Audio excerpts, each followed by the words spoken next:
మీ వాడు 4వ తరగతి ఫీజు వచ్చేసి స్కూల్ ఫీజు 25,000, వ్యాన్ ఫీజు వచ్చేసి నెలకు 2,000, మొత్తం కలిపి సంవత్సరానికి 45,000 రూపాయల ఫీజు అవుతుంది. రాములు, నువ్వు ఫీజు మొత్తం కట్టేటప్పుడు చూసి తీసుకుందాం, కానీ ముందుగాల పుస్తకాలకు ఒక 5,000, బడి బట్టలకు ఒక 3,000, బూట్లు బెల్టు ఐడి కార్డుకు ఒక 1,500, మొత్తం ఒక 9,500 అయితే ముందు కట్టు. సారు, మా బామ్మర్ది కొడుకు తువ్వ మీద దుకాణం పెట్టిండు. వాని దగ్గర ఇవన్నీ నేను ఉద్దర తీసుకుంటా, కానీ మీరైతే చదువు చెప్పుర్రి వీనికి. గట్లెట్లుంటుంది, అన్ని మా స్కూల్లోనే తీసుకోవాలి. అయితే మీరు బయట బట్టల షాప్ కూడా పెట్టిర్రా? అట్లయితే నాకు మంచి రంగులుండి ఒక 2 గోచిగుడ్డలు ఇర్రి సారు.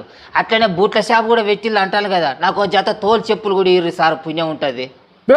ఏం మాట్లాడుతున్నా రాములు, ఇది బడి, బట్టలు బూట్లు అమ్మే దుకాణం కూడా అయింది. మరి నేను అడిగేది కూడా గదే, మేము దోలే పొలగాలకు చదువు చెప్పుర్రి, కానీ బట్టలు బూట్లు పుస్తకాలు కాపీలు టైలు బెల్టులు అని మమ్మల్ని నిలువు దోపిడి చేయకుర్రి.